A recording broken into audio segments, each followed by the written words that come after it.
Hello guys, welcome to my video tutorial.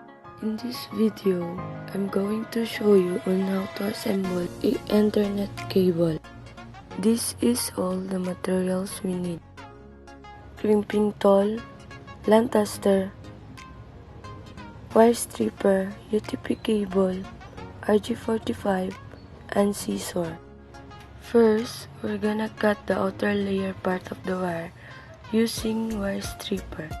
Strip about 1.5 inches of the wire. After cutting the outer wire, you'll find 4 pairs of color-coded wire. Spread the wire from side to side and cut the white one using scissor. After that, untwist each pair and straighten them. Then arrange the color wire based on the picture shown on the screen.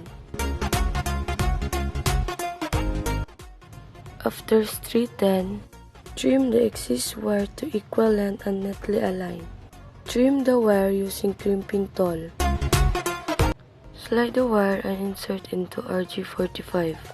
Make sure they reach the end of the plug. Double check to ensure the correct sequence.